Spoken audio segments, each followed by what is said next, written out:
ಸರ್ಕಾರಿ ಪದವಿ ಪೂರ್ವ ಕಾಲೇಜು ಹಿರೇಮಂಗಲಕುಂಟ ಪ್ರೌಢಶಾಲೆ ವಿಭಾಗ ಹಿರೇಮಂಗಲಕುಂಟ. ಇಂದು ನಾವು 10ನೇ ತರಗತಿಯ ವಿದ್ಯಾರ್ಥಿಗಳಿಗೆ ಕನ್ನಡದ ಕೋಟ್ಯಾಧಿಪತಿ ಎನ್ನುವ ಕಾರ್ಯಕ್ರಮವನ್ನು ನಡೆಸಿಕೊಡ್ತಾ ಇದ್ದೇವೆ. ಈಗ ನಮ್ಮ ಸಂಸ್ಥೆಯ ಉಪ ಪ್ರಾಂಶುಪಾಲರಾದಂತಹ ಶ್ರೀ ಬಾಬು ಸಾಬ್ ಲೈಂದರ್, ಅದೇ ರೀತಿಯಾಗಿ ತಾಂತ್ರಿಕ ಸಲಹೆಗಾರರು ಮುಖಂಡ ಬಿಚ್ಕಲ್, ಅದೇ ರೀತಿಯಾಗಿ ಬಸಣ್ಣ ಎಲ್ಲರೂ ಉಪಸ್ಥಿತರಿದ್ದು ಈಗ ಮೊದಲಿಗೆ ಪ್ರಶ್ನೆ ಕೇಳುವುದರ ಮೂಲಕ ನಮ್ಮ ಉಪ ಪ್ರಾಂಶುಪಾಲರು ಈ ಕಾರ್ಯಕ್ರಮಕ್ಕೆ ಉದ್ಘಾಟನೆ ನೀಡಬೇಕು ಎಂದು ಅವರಲ್ಲಿ ಕೇಳ್ಕೊಳ್ತಾ ಇದ್ದಾರೆ. ವಿದ್ಯಾರ್ಥಿಗಳೇ, ನಿಮ್ಮ ಪ್ರಶ್ನೆ ಕಟ್ಟೆಕಾಂತ ಈ ಪದವು ಯಾವ ಸಮಾಸಕ್ಕೆ ಉದಾಹರಣೆಯಾಗಿದೆ? ಕರ್ಮಧಾರೆಯ ಸಮಾಸ.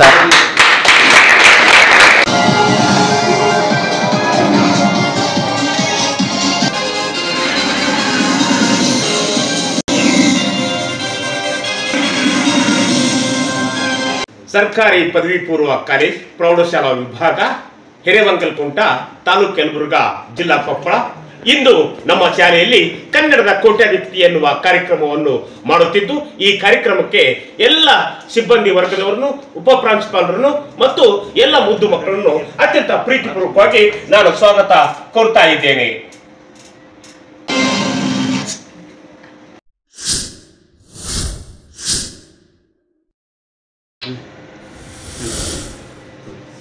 ಈಗ ಹಾರ್ಟ್ ಶೀಟಿನ ಪ್ರಶ್ನೆ.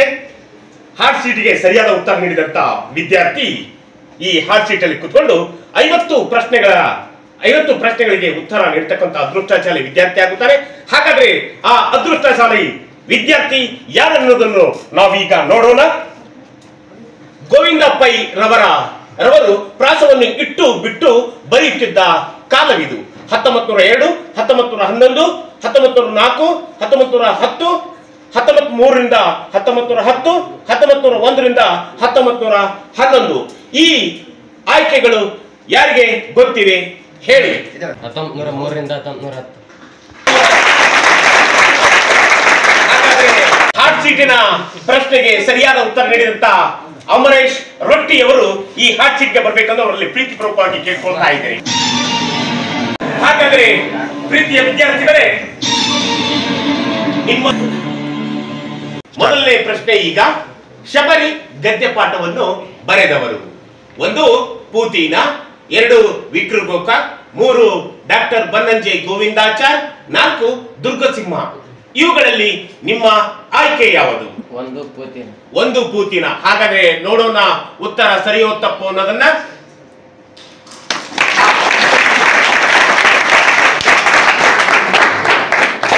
ನಂತರ ಎರಡನೇ ಪ್ರಶ್ನೆಗೆ ಈಗ ಹೋಗೋಣ. ಕನ್ನಡ ವರ್ಣಮಾಲೆಯಲ್ಲಿರುವ ಅಕ್ಷರಗಳ ಸಂಖ್ಯೆ 1 12, 2 34, 3 49, 4 2. ಇವುಗಳಲ್ಲಿ ನಿಮ್ಮ ಆಯ್ಕೆ ಯಾವುದು? 3 49 ಅಂತ ಹೇಳಿದ್ದಾರೆ. ನೋಡೋಣ ಹಾಗಾದ್ರೆ 3 49 ಅಂತ ಸರಿಯಾದ.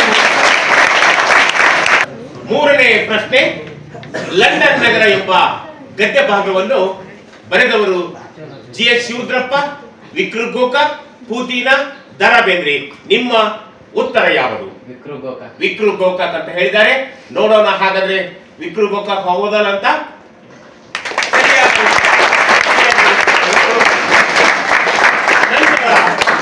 ನಾಲ್ಕನೇ ಪ್ರಶ್ನೆಗೆ ಹೋಗೋಣ. ಲಂಡನ್ ನಗರ ಎಂಬ ಗದ್ಯ ಭಾಗದ ಆಕರ ಗ್ರಂಥ ಯಾವುದು ಅನ್ನೋದನ್ನ ನೋಡೋಣ. ದ್ಯಾವ ಪೃಥ್ವಿ, ಸಮುದ್ರದಾಚೆಯಿಂದ, ಸಮರಸವೇ ಜೀವನ, ಭಾರತ ಸಿಂಧು ರಶ್ಮಿ. ಇವುಗಳಲ್ಲಿ ನಿಮ್ಮ ಆಯ್ಕೆ ಯಾವುದು? ಸಮುದ್ರದಾಚೆಯಿಂದ. ನೋಡೋಣ. ಎರಡನೇ ಆಯ್ಕೆಗೆ ಅವರು ಉತ್ತರ ಅಂತ ಹೇಳಿದ್ದಾರೆ. ನೋಡೋಣ ಹಾಗಾದ್ರೆ. ಜ್ಞಾನೇಶ್ವರ ಪದ ಈ ಸಂಧಿಗೆ ಉದಾಹರಣೆ.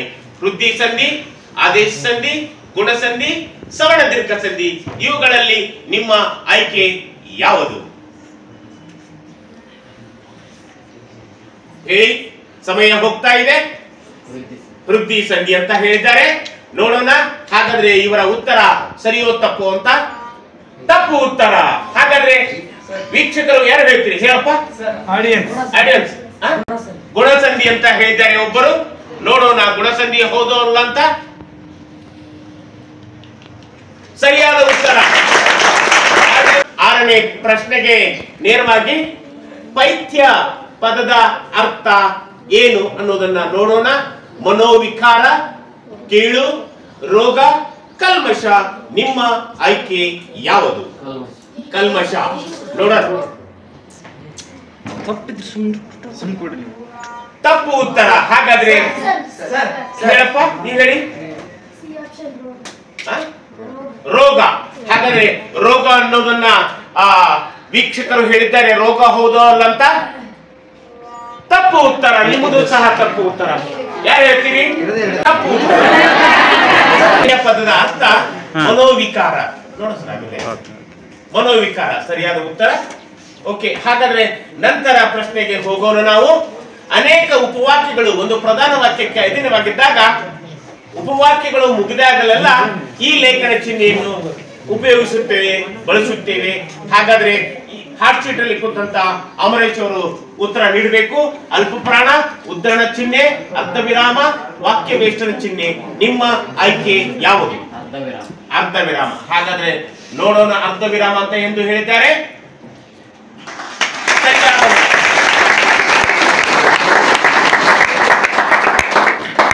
ನಂತರ 8ನೇ ಪ್ರಶ್ನೆಗೆ ನಾವು ಹೋಗೋಣ. ಒಂದು ಅಥವಾ ಅನೇಕ ವಾಕ್ಯಗಳು ಒಂದು ಪ್ರಧಾನ ವಾಕ್ಯಕ್ಕೆ ಅಧೀನವಾಗಿದ್ದರೆ ಅಂತಹ ವಾಕ್ಯವನ್ನು ಏನಂತ ಕರಿತೀವಿ ನಾವು ಅಂತಂದ್ರೆ ಸಾಮಾನ್ಯ ವಾಕ್ಯ, ಮಿಶ್ರ ವಾಕ್ಯ, ಸಂಯೋಜಿತ ವಾಕ್ಯ, ಸಂಯುಕ್ತ ವಾಕ್ಯ ಅಂತ ಆಯ್ಕೆಗಳಿವೆ. ಇವುಗಳಲ್ಲಿ ನಿಮ್ಮ ಆಯ್ಕೆ ಯಾವುದು? ಮಿಶ್ರ ವಾಕ್ಯ. ನೋಡೋಣ. ಈಗ 9ನೇ ಪ್ರಶ್ನೆಗೆ ಹೋಗೋಣ. ಸಿರಿವಂತೆ ಪದವು ಈ ತದ್ದಿತಾಂತಕ್ಕೆ ಉದಾಹರಣೆ. ತದ್ದಿತಾಂತ ಅವ್ಯಯ, ತದ್ದಿತಾಂತ ಭಾವನಾಮ, ತದ್ದಿತಾಂತ ನಾಮ, ಸಂಯುಕ್ತ ವಾಕ್ಯ. ಇವುಗಳಲ್ಲಿ ನಿಮ್ಮ ಆಯ್ಕೆ ಯಾವುದು? ತದ್ದಿತಾಂತ ಅವ್ಯಯ. ನೋಡೋಣ. ತದ್ದಿತಾಂತ ಅವ್ಯಯ ನೋಡೋಣ. ತಪ್ಪು ಉತ್ತರ ನಿಮ್ಮದು. ಹಾಗಾದ್ರೆ ವೀಕ್ಷಕರು ಹೇಳುವ ತದ್ದಿತಾಂತ ನಾಮ ಅಂತ ಹೇಳಿದ್ದಾರೆ. ಹಾಗಾದ್ರೆ ಆ ತದ್ದಿತಾಂತ ನಾಮ ಹೌದು ಅನ್ನೋದನ್ನ ನಾವು ನೋಡೋಣ. ಬನ್ನಿ ವೀಕ್ಷಕರೇ, ಸರಿಯಾದ ಉತ್ತರ. ಈಗ ಓಡಿದ ಪದ, ಈ ಪದವು ಈ ಕೃದಂತಕ್ಕೆ ಉದಾಹರಣೆಯಾಗಿದೆ. ಇವುಗಳಲ್ಲಿ ಆಯ್ಕೆ ಕೃದಂತ ನಾಮ, ಕೃದಂತ ಭಾವನಾಮ, ಕೃದಂತ ಅವ್ಯಯ, ಕೃದಂತ ವಿಶೇಷ. ಕೃದಂತ ಅವ್ಯಯ ನೋಡೋಣ. ಇವರು ಕೃದಂತ ಅವ್ಯಯ ಅಂತ ಹೇಳಿದ್ದಾರೆ. ತಪ್ಪು ಉತ್ತರ. ಹಾಗಾದ್ರೆ ಯಾರು ಹೇಳ್ತೀರಿ? ಕೃದಂತ ನಾಮ ಅಂತಂದು ಹೇಳಿದ್ದಾರೆ. ನೋಡೋಣ. ಸರಿಯಾದ ಉತ್ತರ. ನಾಮ ಸರಿಯಾದ ಉತ್ತರ. ನಿಮಗೆ ಧನ್ಯವಾದಗಳು. ನಂತರ ಪ್ರಶ್ನೆಗೆ ಹೋಗೋಣ.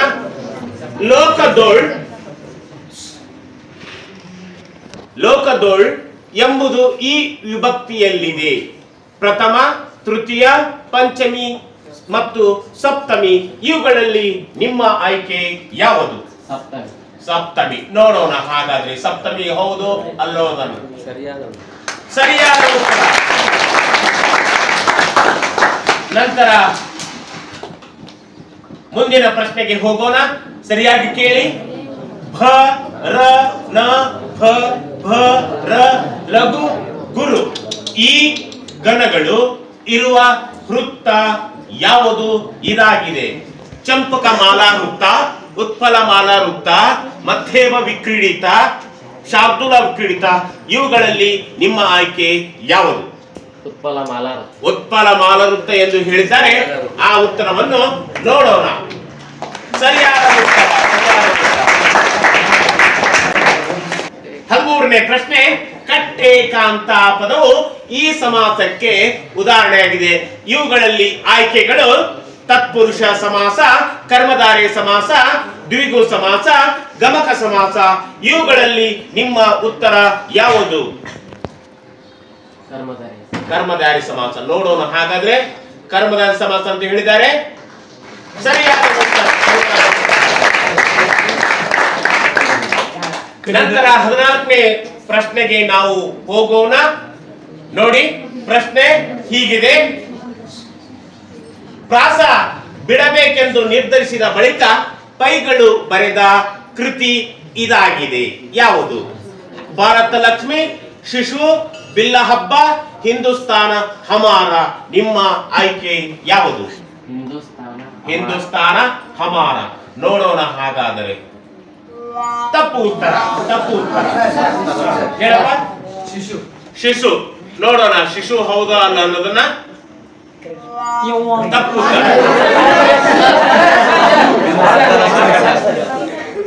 ಬಿಲ್ಲ ಹಬ್ಬ. ನೋಡೋಣ ಹಾಗಾದ್ರೆ ಬಿಲ್ಲ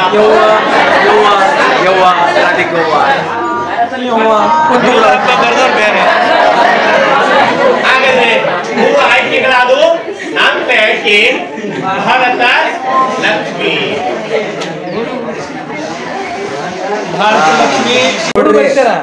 ಮೂರು ಬರೀತಾರ ಅವರು. ಮೊದಲು ಬಂದಿದ್ದು ಭಾರತ ಲಕ್ಷ್ಮಿ. ಮುದ್ದಣ ಕವಿ ಲೇಖಕರಿಗೆ ಕೊಟ್ಟ ಸಲಹೆ ಇದಾಗಿದೆ.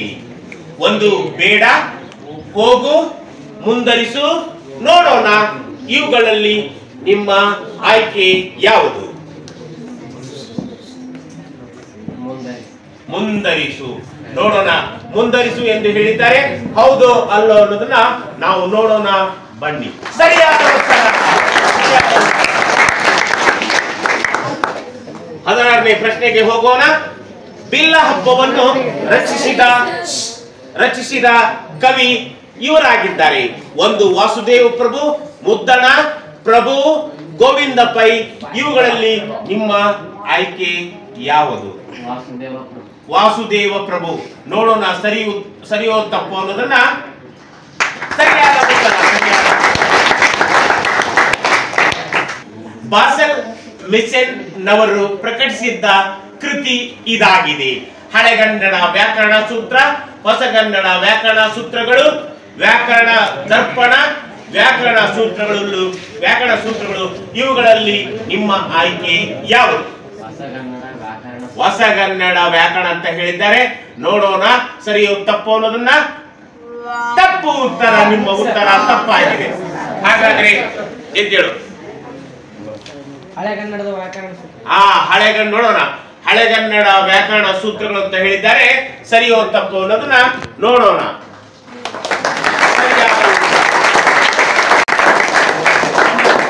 18ನೇ ಪ್ರಶ್ನೆಗೆ ನಾವು ಹೋಗೋಣ. ಹಾಡು ಕಿವಿಗೆ ಬಿದ್ದಾಗ ಪೈಗಳು ಮಾಡಿದ್ದು ಇದನ್ನ. ಒಂದು ಅಭ್ಯಾಸ ಪುಸ್ತಕವನ್ನು ಹಿಡಿದರು, ನೀರು ಕುಡಿದರು, ಹರಿದು ಹಾಕಿದರು, ಮಲಗಿದರು. ಇವುಗಳಲ್ಲಿ ನಿಮ್ಮ ಆಯ್ಕೆ ಯಾವುದು? ಅಭ್ಯಾಸ ಪುಸ್ತಕವನ್ನು ಹಿಡಿದರು ಅಂತ ಹೇಳ್ತಾ ಇದ್ದಾರೆ. ನೋಡೋಣ ಉತ್ತರ ಸರಿಯೋ ತಪ್ಪೋ? ಸರಿಯಾದ ಉತ್ತರ. ಗುರುತ ಮಲಗಿದ್ದು ಇಲ್ಲಿ, ಹೊಲದಲ್ಲಿ, ಅಂಗಳದಲ್ಲಿ, ಮರದ ಕೆಳಗೆ, ಗುಡಿಸಲಲ್ಲಿ. ಇವುಗಳಲ್ಲಿ ನಿಮ್ಮ ಆಯ್ಕೆ ಯಾವುದು? ಅಂಗಳ.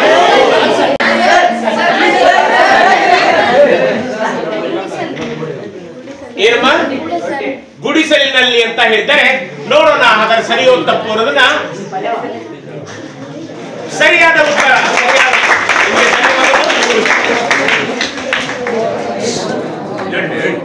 ನಿಮ್ಗ 20ನೇ ಪ್ರಶ್ನೆ ಹಾರ್ಟ್ ಶೀಟ್ ಅಲ್ಲಿ ಇರ್ತಕ್ಕಂತ ಅಮರೇಶ್ವರ್ ಅವರಿಗೆ. ಪುಟ್ಟ ಪೌರಿ ಮಾಡುತ್ತಿದ್ದುದು ಇದನ್ನ. ಮುಸುರೆ ತಿಕ್ಕುತ್ತಿದ್ದಳು, ಚಿಂತಿಸುತ್ತಿದ್ದಳು, ಯೋಚಿಸುತ್ತಿದ್ದಳು, ಮಲಗಿದ್ದಳು. ಇವುಗಳಲ್ಲಿ ನಿಮ್ಮ ಆಯ್ಕೆ ಯಾವುದು? ಮುಸುರೆ ತಿಕ್ಕುತ್ತಿದ್ದಳು ಅಂತ ಹೇಳ್ತಾ ಇದ್ದಾರೆ. ನೋಡೋಣ ಹಾಗಾದ್ರೆ.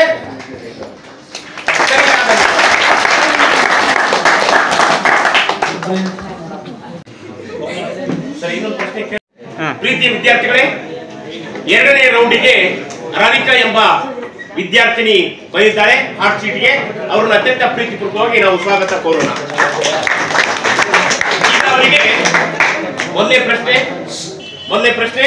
ಅಮಾಯಕ ಭಾರತೀಯರ ಮೇಲೆ ಗುಂಡಿನ ಮಳೆ ಗರೆದಿದ್ದ ಅಧಿಕಾರಿ ಇವರಾಗಿದ್ದಾರೆ.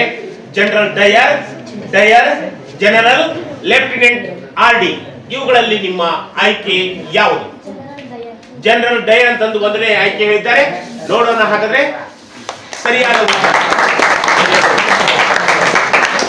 ಏನಂತ ಪ್ರಶ್ನೆಗೆ ಮತ್ತೆ ಹೋಗೋಣ. ನಡೆದಿದ್ದು ಇಷ್ಟರಲ್ಲಿ 1919, 29, 1918, 21, 1921 ಇವುಗಳಲ್ಲಿ ನಿಮ್ಮ ಆಯ್ಕೆ ಯಾವುದು? 1919 ನೋಡೋಣ ಆಯ್ಕೆ ಸರಿಯೋ ತಪ್ಪು ಅನ್ನೋದನ್ನ. ಸರಿಯಾದ ನಂತರ 23ನೇ ಪ್ರಶ್ನೆಗೆ ಹೋಗೋಣ.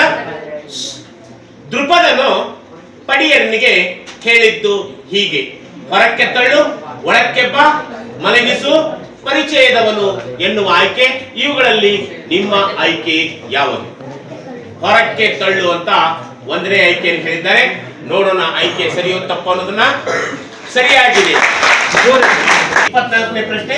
ಪರಶುರಾಮನು ದ್ರೋಣನಿಗೆ ಕೊಟ್ಟ ಪ್ರಧಾನ ಅಸ್ತ್ರಗಳಿವು: 1 ವಾರಣ, ವಾಯವ್ಯ, ಆಗ್ನೇಯ, ಪೌರಂದರ, ವರುಣ, ಇಂದ್ರ, ಭೂಮಿ, ಇಂದ್ರ, ಅಗ್ನಿ, ಜಲ, ಅಗ್ನಿ, ವಾಯು, ಜಲ. ಇವುಗಳಲ್ಲಿ ನಿಮ್ಮ ಆಯ್ಕೆ ಯಾವುದು? ನೋಡ್ರಿ, ಒಂದನೇ ಆಯ್ಕೆ ಹೇಳಿದ್ದಾರೆ. ಸರಿಯೋ ತಪ್ಪು ಅನ್ನೋದನ್ನ ನೋಡೋಣ. ಸರಿಯಾದ ಉತ್ತರ. ನಂತರ ಹೋಗೋಣ 25ನೇ ಪ್ರಶ್ನೆ. ದ್ರೋಣನು ತನ್ನ ಮಗನಾದ ಅಶ್ವತ್ಥಾಮನೊಡನೆ ಇವರ ಬಳಿಗೆ ಬಂದ. 1 ಅಗ್ನಿ, 2 ದೃಪದ, 3 ಪರಶುರಾಮ, 4 ಪಡಿಯರ. ಇವುಗಳಲ್ಲಿ ಯಾವುದು ನಿಮ್ಮ ಆಯ್ಕೆ? ಸರಿಯಾದ ಮುನಿಸುತ್ತರು ಹೆದರಲು ಕಾರಣ ಇದಾಗಿದೆ. 1ನೇ ಕಾರಣ ಕುದುರೆಯನ್ನು ಬಿಟ್ಟಿದ್ದಕ್ಕೆ, ಕುದುರೆಯನ್ನು ಕಟ್ಟಿದ್ದಕ್ಕೆ, ಕುದುರೆಯನ್ನು ಪೂಜಿಸಿದ್ದಕ್ಕೆ, ಕುದುರೆಯನ್ನು ನೋಡಿದ್ದಕ್ಕೆ. ಇವುಗಳಲ್ಲಿ ನಿಮ್ಮ ಆಯ್ಕೆ ಯಾವುದು? ಕುದುರೆಯನ್ನು ಕಟ್ಟಿದ್ದಕ್ಕೆ ಅಂತ ಹೇಳಿದ್ದಾರೆ. ನೋಡೋಣ ಆಯ್ಕೆ ಸರಿಯೋ ತಪ್ಪು ಅನ್ನೋದನ್ನ. ಸರಿಯಾದ ಉತ್ತರ. 27ನೇ ಪ್ರಶ್ನೆ. ಕುದುರೆಯನ್ನು ಲವ ಇದರಿಂದ ಕಟ್ಟಿದನು: ಉತ್ತರಿಯಿಂದ, ಹಗ್ಗದಿಂದ, ಕಟ್ಟಿಗೆಯಿಂದ. ಇವುಗಳಲ್ಲಿ ನಿಮ್ಮ ಆಯ್ಕೆ ಯಾವುದು? ಉತ್ತರಿಯಿಂದ ಅಂತ ನೋಡೋಣ. ಬನ್ನಿ. ಸರಿಯಾದ ಉತ್ತರ. ಸರಿಯಾದ ಉತ್ತರ ಹೇಳಿದರು. ಹಾಗಾದ್ರೆ 28ನೇ ಪ್ರಶ್ನೆ. ಜೈಮಿನಿ ಭಾರತ ಕಾವ್ಯವನ್ನು ಬರೆದ ಕವಿ ಇವರಾಗಿದ್ದಾರೆ: 1 ರಾಘವಾಂಕ, ಕುಮಾರವ್ಯಾಸ, ಲಕ್ಷ್ಮೀಶ, ಹರಿಹರ. ಇವುಗಳಲ್ಲಿ ನಿಮ್ಮ ಆಯ್ಕೆ ಯಾವುದು? ಕುಮಾರವ್ಯಾಸ ಅಂತ ಹೇಳಿದ್ದಾರೆ. ನೋಡೋಣ. ತಪ್ಪು. ಲಕ್ಷ್ಮೀಶ. ನೋಡೋಣ ಹಾಗಾದ್ರೆ ಲಕ್ಷ್ಮೀಶ ಹೌದು ಅಲ್ಲ ಅನ್ನೋದನ್ನ ನೋಡೋಣ. ಬನ್ನಿ. ಸರಿಯಾದ ಉತ್ತರ. ಆತ್ಮಜೆ ಎಂದರೆ ಇವುಗಳಲ್ಲಿ ಆಯ್ಕೆ ದುರ್ಯೋಧನ, ಅರ್ಜುನ, ಧರ್ಮರಾಯ, ಕರ್ಣ. ಸಮಯ. ದುರ್ಯೋಧನ. ನೋಡೋಣ ಇವರ ಆಯ್ಕೆ. ದುರ್ಯೋಧನ ಹೇಳ್ತಾ ಇದ್ದಾರೆ. ತಪ್ಪು ಉತ್ತರ. ಧರ್ಮರಾಯ. ನೋಡೋಣ ಇವರ ಆಯ್ಕೆ. ಧರ್ಮರಾಯ ಹೇಳ್ತಾ ಇದ್ದಾರೆ. ಸರಿಯೋ ತಪ್ಪು ಅನ್ನೋದು ನೋಡೋಣ. ಅಂತಕಾತ್ಮಜನೋಳ್ ಸಂಧಿಯನ್ನು ಅಂತಂದು ಇದೆಯಲ್ಲ, ಅಂದ್ರೆ ಧರ್ಮರಾಯನಲ್ಲಿ ಅವರಿಬ್ಬರನ್ನು ಕೊಂದೊಳಕ್ಕೆ ನಾ ಸಂಧಿಯನ್ನು ಧರ್ಮರಾಯನಲ್ಲಿ ಆ ಸಂದರ್ಭ. ಓಕೆ, ಸರಿಯಾದ ಉತ್ತರ ನೀಡಿದ್ರು ಆಡಿಯನ್ಸ್. ಈಗ 30ನೇ ಪ್ರಶ್ನೆ. ಛಲವನ್ನೇ ಮೆರೆಯುವುದಾಗಿ ನಿರ್ಧರಿಸಿದವರು ಇವರು: 1 ಕರ್ಣ, ದ್ರೋಣಾಚಾರ್ಯರು, ದುರ್ಯೋಧನ, ಕೃಷ್ಣ. ನಿಮ್ಮ ಆಯ್ಕೆ ಯಾವುದು? ನೋಡು, ದುರ್ಯೋಧನ ಅಂತ ಹೇಳಿದ್ದಾರೆ. ನೋಡೋಣ ಇವರ ಆಯ್ಕೆ ಸರಿಯೋ ತಪ್ಪು ಅನ್ನೋದನ್ನ. ಸರಿಯಾದ ಉತ್ತರ. ಹಾಗಾದ್ರೆ ಛಲವನ್ನೇ ಮೆರೆಯುವುದಾಗಿ ದುರ್ಯೋಧನ. ಅನಂತ ಧನ್ಯವಾದಗಳು. 3ನೇ ರೌಂಡ್ ಅಲ್ಲಿ ಶಿವರಾಜ್ ಹನುಮಾಳ್ ಎಂಬ ವಿದ್ಯಾರ್ಥಿ, ಆತನಿಗೆ ಅತ್ಯಂತ ಪ್ರೀತಿಪೂರ್ವಕವಾಗಿ ಸ್ವಾಗತ ಕೋರುತ್ತೇನೆ. ಈಗ ಅವರಿಗೆ ನೇರುವಂತ ಪ್ರಶ್ನೆ: ಇವರನ್ನು ಕೊಂದ ಬಳಿಕ ಸಂಧಿ ಮಾಡಿಕೊಳ್ಳುವುದಾಗಿ ದುರ್ಯೋಧನ ಹೇಳುತ್ತಾನೆ. 1 ಭೀಮ ಅರ್ಜುನ, ಧರ್ಮರಾಯ ನಕುಲ, ಭೀಮ ಧರ್ಮರಾಯ, ಸಹದೇವ ನಕುಲ. ನಿಮ್ಮ ಆಯ್ಕೆ ಯಾವುದು? ಭೀಮ ಅರ್ಜುನ ಅಂತ ಹೇಳಿದ್ದಾರೆ. ನೋಡೋಣ ಉತ್ತರ ಸರಿಯೋ ತಪ್ಪು ಅನ್ನೋದನ್ನ. ಸರಿಯಾದ ಉತ್ತರ. ಹಾಗಾದ್ರೆ ನಂತರ ಪ್ರಶ್ನೆಗೆ ಹೋಗೋಣ. ದಿನಪಸುತ ಎಂದರೆ ಇವುಗಳಲ್ಲಿ ನಿಮ್ಮ ಆಯ್ಕೆಗಳು: ಕೃಷ್ಣ, ಧರ್ಮರಾಯ, ದುರ್ಯೋಧನ, ಕರ್ಣ. ನೋಡೋಣ ನಿಮ್ಮ ಆಯ್ಕೆ. ಇವರ ಆಯ್ಕೆ ಕರ್ಣ ಅಂತ ಇದೆ. ಸರಿಯೋ ತಪ್ಪು ಅನ್ನೋದನ್ನು ನೋಡೋಣ. ಸರಿಯಾದ ದಿನಪಸುತ ಎಂದರೆ ಕರ್ಣ. 1 ಅಂಕದ ಪ್ರಶ್ನೆ ಬರುತ್ತೆ, ನೆನಪಿಟ್ಟುಕೊಳ್ಳ್ರಿ. ನಂತರ ಹೋಗೋಣ ನಂತರದ ಪ್ರಶ್ನೆಗೆ. ಕವಿಗೆ ಹುಲ್ಲಿನ ಹಾಸು ಹೀಗೆ ಕಂಡಿದೆ, ಜಮಖಾನ, ತಾಡಪತ್ರಿ, ಹೊಸ ಪಚ್ಚೆಯ ಜಮಖಾನೆ, ಸುಂದರ. ನಿಮ್ಮ ಆಯ್ಕೆ ಯಾವುದು? ಸಮಯ ಹೋಗ್ತಾ ಇದೆ, ಬೇಗ ಬೇಗ ಹೇಳಬೇಕು. ಸಮಯ ಹೋಗ್ತಾ ಇದೆ, ಸಮಯ ಇಲ್ಲ. ಹೊಸ ಪಚ್ಚೆಯ ಜಮಖಾನೆ. ಹಾಗಾದ್ರೆ ಮೂರನೇ ಆಯ್ಕೆ ಹೇಳ್ತೇನೆ, ಸರಿಯೋ ತಪ್ಪು ಅನ್ನೋದನ್ನ ನೋಡೋಣ. ಸರಿಯಾದ ಉತ್ತರ. ನಂತರ ಪ್ರಶ್ನೆಗೆ ಹೋಗೋಣ. ಕವಿಯು ನೋಡಿದ ಅಡಿಕೆ ತೋಟ ಇಲ್ಲಿದೆ, ಭತ್ತದ ಗದ್ದೆ ಅಂಚಿನಲ್ಲಿ, ಅಡಿಕೆ ತೋಟದ ಅಂಚಿನಲ್ಲಿ, ಭತ್ತ ಗದ್ದೆ ಮಧ್ಯೆ, ಬಾಳೆ ಗಿಡದ ಅಂಚಿನಲ್ಲಿ. ಇವುಗಳಲ್ಲಿ ನಿಮ್ಮ ಆಯ್ಕೆ ಯಾವುದು? ಯಾವುದು?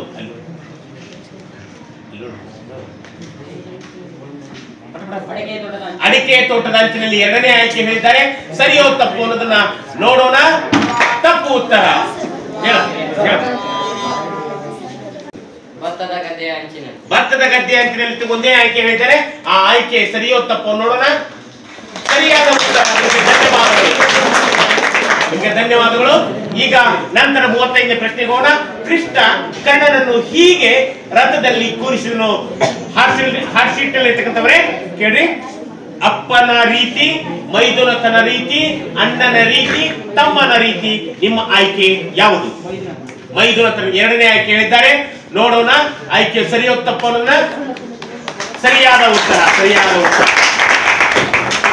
ಮೂರನೇ ಇದು 36ನೇ ಪ್ರಶ್ನೆಗೆ ಹೋಗೋಣ. ಕುಂಪನಿ ಸರ್ಕಾರವು ಹೊರಡಿಸಿದ್ದ ಆದೇಶ ಇದು. ನಿಶಸ್ತ್ರೀಕರಣ, ಹತಾರ ಕದನ, ಖಾಸಗೀಕರಣ, ಆಧುನೀಕರಣ. ನಿಮ್ಮ ಆಯ್ಕೆ ಯಾವುದು? ನಿಶಸ್ತ್ರೀಕರಣ. ನೋಡೋಣ ಆಯ್ಕೆ ನಿಶಸ್ತ್ರೀಕರಣ ಅಂತ ಹೇಳಿದ್ದಾರೆ.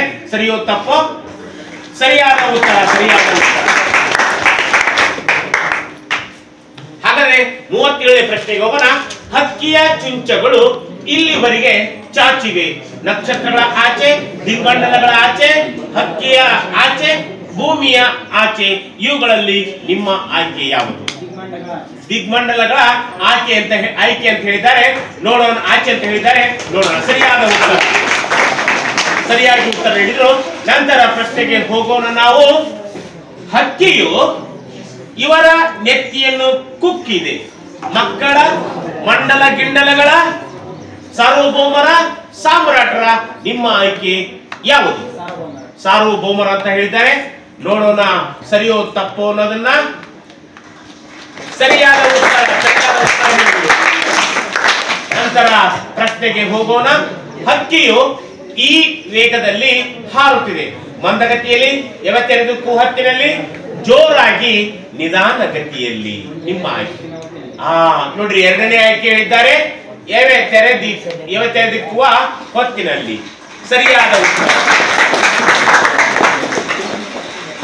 ಕಾಡು ಮೇಡುಗಳ ಸ್ಥಿತಿ ಹೀಗಿದೆ, ಹಚ್ಚ ಹಸಿರು, ಒಣಗಿದೆ, ಬರಡಾದ ಸ್ಥಿತಿ, ಹಸುರು. ನಿಮ್ಮ ಆಯ್ಕೆ ಯಾವುದು?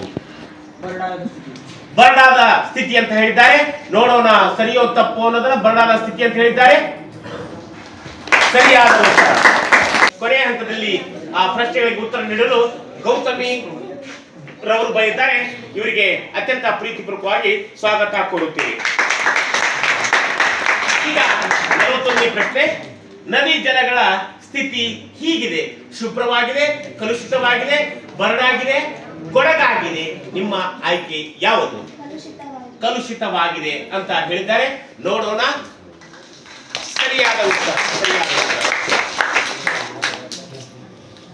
ದುಷ್ಟಬುದ್ಧಿಯ ತಂದೆ ಇವರು. ಪುಷ್ಪಮತಿ, ಪುಷ್ಪರಾಜ, ಪ್ರೇಮಮತಿ, ಪ್ರೇಮರಾಜ್. ಹಾಗಾದ್ರೆ ಇವುಗಳಲ್ಲಿ ನಿಮ್ಮ ಆಯ್ಕೆ ಯಾವುದು? ಪ್ರೇಮಮತಿ ಅಂತ ಹೇಳಿದ್ದಾರೆ. ನೋಡೋಣ ದುಷ್ಟಬುದ್ಧಿಯ ತಂದೆ ಪ್ರೇಮಮತಿ ಅಂತ ಹೇಳಿದ್ದಾರೆ. ಹೌದು ಅನ್ನೋದನ್ನು ನೋಡೋಣ. ಸರಿಯಾದ ಉತ್ತರ. ಸರಿಯಾದ ಉತ್ತರ. ಪ್ರೇಮಮತಿ. 43ನೇ ಪ್ರಶ್ನೆಗೆ ನಾವು ಹೋಗೋಣ. ಧರ್ಮಾಧಿಕರಣರು ವಟವೃಕ್ಷದ ಸಮೀಪಕ್ಕೆ ಇದಕ್ಕೆ ಬಂದರು, ಮಲಗಲು, ಸಾಕ್ಷ್ಯ ಕೇಳಲು, ಗುಂಡಿ ಮುಚ್ಚಲು, ಹಣವನ್ನು ನೋಡಲು ಬಂದರು. ಯಾವ ಇವುಗಳಲ್ಲಿ ನಿಮ್ಮ ಆಯ್ಕೆ? ಸಾಕ್ಷಿ ಕೇಳಲು ಅಂತ ಎರಡನೇ ಆಯ್ಕೆಯನ್ನು ಹೇಳಿದ್ದಾರೆ. ನೋಡೋಣ ಸರಿಯಾದ ಉತ್ತರ. ನಂತರ 44ನೇ ಪ್ರಶ್ನೆ, ಧರ್ಮ ಬುದ್ಧಿಯು ತನ್ನ ಬೆಳಗಿನ ಹೊತ್ತನ್ನು ಹೀಗೆ ಕಳೆದನು. ದೇವರ ಪೂಜೆ, ದ್ವಿಜರ ಪೂಜೆ, ದೇವ ಗುರು ದ್ವಿಜ ಪೂಜೆ, ಮರದ ಪೂಜೆ, ಇವುಗಳಲ್ಲಿ ನಿಮ್ಮ ಆಯ್ಕೆ ಯಾವುದು? ಮೂರನೇ ಆಯ್ಕೆ ಹೇಳಿದ್ದಾರೆ. ಸರಿಯೋ ತಪ್ಪು ಅನ್ನೋದನ್ನ ನಾವು ನೋಡೋಣ. ಸರಿಯಾದ ಉತ್ತರ. ಒಂದಂಕಕ್ಕೂ ಬರುತ್ತೆ, ಇದು ಒಂದಂಕಕ್ಕೂ ಬರುತ್ತೆ, ನೆನ್ಪಿಡ್ರಿ. ಖಾಲಿ ದೇವರ ದ್ವಿಜ ಪೂಜೆ ಬರೆದ್ರೆ ಆಗೋದಿಲ್ಲ, ದೇವರ ಪೂಜೆ ಬರೆದ್ರೆ ಆಗೋದಿಲ್ಲ. ದೇವ ಗುರು ದ್ವಿಜ ಪೂಜೆ ಬರೆದ್ರೆ ಆಗುತ್ತೆ. 2 ಅಂಕದ್ದು ಬರ್ಬೋದು. 2 ಅಂಕದ್ದು ಬರುತ್ತೆ, ನೆನ್ಪಿಟ್ಕೊಡ್ರಿ. 45ನೇ ಪ್ರಶ್ನೆಗೆ ಹೋಗೋಣ. ವೃಕ್ಷ ಸಾಕ್ಷಿ ಕಥೆಯನ್ನು ಈ ಕೃತಿಯಿಂದ ಆರಿಸಲಾಗಿದೆ. ಪಂಚತಂತ್ರ, ಬೃಹತ್ ಕಥೆ, ಕರ್ನಾಟಕ ಪಂಚತಂತ್ರ, ಇವುಗಳಲ್ಲಿ ನಿಮ್ಮ ಆಯ್ಕೆ ಯಾವುದು? ನೋಡೋಣ. 4ನೇ ಆಯ್ಕೆಯನ್ನು ಹೇಳಿದ್ದಾರೆ. ಕರ್ನಾಟಕ ಪಂಚತಂತ್ರ ಅಂದರೆ ಸರಿಯೋ ತಪ್ಪು ಅನ್ನೋದನ್ನ ನೋಡೋಣ ಬನ್ನಿ. ಸರಿಯಾದ ಉತ್ತರ. 46ನೇ ಪ್ರಶ್ನೆ, ಯುದ್ಧದ ಬಗ್ಗೆ ಮುದುಕಿಯ ಅಭಿಪ್ರಾಯವಿದು. ಯಾವುದು? ಗಾಯ ಮಾಡುವುದು, ಸಂತೋಷ ನೀಡುವುದು, ಸೊಗಸನ್ನು ನೀಡುವುದು, ಉಲ್ಲಾಸ ನೀಡುವುದು, ಇವುಗಳಲ್ಲಿ ನಿಮ್ಮ ಆಯ್ಕೆ ಯಾವುದು? ಗಾಯ ಮಾಡುವುದು ಅಂತ ಹೇಳ್ತಾ ಇದ್ದಾರೆ. 1ನೇ ಆಯ್ಕೆ. ಸರಿಯೋ ತಪ್ಪು ನೋಡೋಣ. ಸರಿಯಾದ ಉತ್ತರ. ನೆಕ್ಸ್ಟ್, ನಂತರ ಪ್ರಶ್ನೆಗೆ ಹೋಗೋಣ. ರಾಹಿಲ್ನು ಮುದುಕಿಯ ಎದುರಿಗೆ ನುಡಿದ ಗಂಭೀರವಾದ ಮಾತು ಇದಾಗಿದೆ. ವೈರಿಗಳ ಕಡೆಯವನು, ನಮ್ಮ ದೇಶದವರ ಕಡೆಯವನು, ಜನರ ಕಡೆಯವನು, ಸಂಕಷ್ಟಕ್ಕೀಡಾದ ಮನುಷ್ಯರ ಕಡೆಯವನು, ಇವುಗಳಲ್ಲಿ ನಿಮ್ಮ ಆಯ್ಕೆ ಯಾವುದು? 4ನೇ ಆಯ್ಕೆಯನ್ನು ಹೇಳಿದ್ದಾರೆ. ನೋಡೋಣ. ಸಂಕಷ್ಟಕ್ಕೀಡಾದ ಮನುಷ್ಯರ ಕಡೆಯವನು ಅಂತ ಹೇಳಿದ್ದಾರೆ. ಉತ್ತರ ಸರಿಯೋ ತಪ್ಪು ನೋಡೋಣ ಬನ್ನಿ. ಸರಿಯಾದ ಉತ್ತರ. ನಂತರ ಹೋಗೋಣ. 48ನೇ ಪ್ರಶ್ನೆಗೆ, ಬ್ಲಾಕ್ಔಟ್ ನಿಯಮವನ್ನು ಇದಕ್ಕಾಗಿ ಪಾಲಿಸಲಾಗುತ್ತಿತ್ತು. ವಿಮಾನ ದಾಳಿಯಿಂದ ರಕ್ಷಿಸಿಕೊಳ್ಳಲು, ವೈರಿಗಳಿಂದ ರಕ್ಷಿಸಿಕೊಳ್ಳಲು, ಬಾಂಬಿನಿಂದ ರಕ್ಷಿಸಿಕೊಳ್ಳಲು, ಗುಡುಗು ಮಿಂಚಿನಿಂದ ರಕ್ಷಿಸಿಕೊಳ್ಳಲು, ಇವುಗಳಲ್ಲಿ ನಿಮ್ಮ ಆಯ್ಕೆ ಯಾವುದು? 1ನೇ ಆಯ್ಕೆ ಹೇಳಿದ್ದಾರೆ. ವಿಮಾನ ದಾಳಿಯಿಂದ ರಕ್ಷಿಸಿಕೊಳ್ಳಲು ಅಂತ. ಸರಿಯೋ ತಪ್ಪು ನೋಡೋಣ ಬನ್ನಿ. ಸರಿಯಾದ ಉತ್ತರ. ಸರಿಯಾಗಿ ಹೇಳಿದ್ರು. ನಂತರ ಪ್ರಶ್ನೆಗೆ ಹೋಗೋಣ. 49ನೇ ಪ್ರಶ್ನೆ, ರಾಹಿಲನು ತುರ್ತು ಪರಿಸ್ಥಿತಿ ನಿರ್ವಹಣೆಗೆ ಇದನ್ನು ಹಿಡಿದುಕೊಂಡಿದ್ದನು. ಶಸ್ತ್ರಚಿಕಿತ್ಸಾ ಸಾಮಾನುಗಳ ಪೆಟ್ಟಿಗೆ, ಬಂದೂಕನ್ನು, 3ನೇದು ಬಾಟಲಿಯನ್ನು, 4ನೇದು ಪಿಸ್ತೂಲ್ ಅನ್ನು, ಇವುಗಳಲ್ಲಿ ನಿಮ್ಮ ಆಯ್ಕೆ ಯಾವುದು? 1ನೇದು ಹೇಳಿದ್ದಾರೆ ಶಸ್ತ್ರಚಿಕಿತ್ಸಾ ಸಾಮಾನುಗಳ ಪೆಟ್ಟಿಗೆ ಅಂತ ಹೇಳಿದ್ದಾರೆ. ನೋಡೋಣ. ಸರಿಯಾದ ಉತ್ತರ. ಪ್ರೀತಿ ವಿದ್ಯಾರ್ಥಿಗಳೇ, ಇದು ಕೊನೆಯ ಪ್ರಶ್ನೆ. ಆ ಕೊನೆಯ ಪ್ರಶ್ನೆಗೆ ಉತ್ತರ ಸರಿ ಹೇಳ್ತಾರೋ ತಪ್ಪು ಹೇಳ್ತಾರೋ ನೋಡೋಣ. 50ನೇ ಪ್ರಶ್ನೆ, ರಾಹಿಲನು ಒಬ್ಬ. ಉತ್ತರ 1ನೇ ಆಯ್ಕೆ. ವೈದ್ಯ ಸೈನಿಕ, ವಿದ್ಯಾರ್ಥಿ, ಸೈನಿಕ, ಇವುಗಳಲ್ಲಿ ನಿಮ್ಮ ಆಯ್ಕೆ ಯಾವುದು? ವೈದ್ಯ ಸೈನಿಕ ಅಂತ ಹೇಳ್ತಾ ಇದ್ದಾರೆ. ಆ ವೈದ್ಯ ಸೈನಿಕ ಹೌದು ಅಲ್ಲೋ ಉತ್ತರ ಅನ್ನೋದನ್ನ ನಾವು ನೀವೆಲ್ಲ ಈ ಸ್ಕ್ರೀನ್ ಅಲ್ಲಿ ನೋಡೋಣ ಬನ್ನಿ. ಓಕೆ, ಇಲ್ಲಿವರೆಗೆ ಸುಮಾರು 50 ಪ್ರಶ್ನೆಗಳನ್ನು 4 ಹಂತಗಳ ಆಧಾರದ ಮೇಲೆ ನಾವು ವಿದ್ಯಾರ್ಥಿಗಳನ್ನು ಕರೆದು ಹಾರ್ಟ್ ಶೀಟ್ ಅಲ್ಲಿ ಕೂಡಿಸಿ ಈ ಕಾರ್ಯಕ್ರಮವನ್ನು ನಡೆಸಿಕೊಟ್ಟೆವು.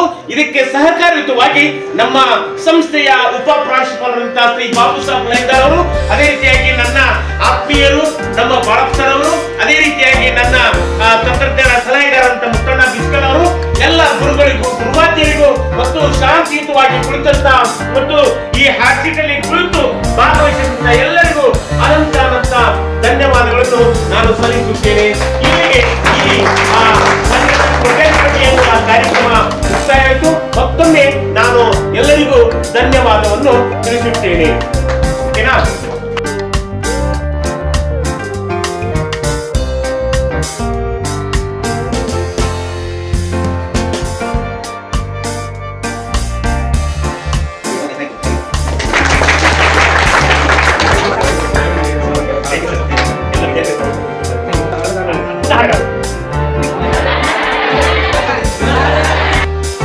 ಸಬ್ಸ್ಕ್ರೈಬ್ ಮಾಡಿ, ಲೈಕ್ ಲೈಕ್ ಮಾಡಿ ಶೇರ್ ಮಾಡಿ ಲೈಕ್ ಮಾಡ್ರಿ, ಶೇರ್ ಮಾಡಿ.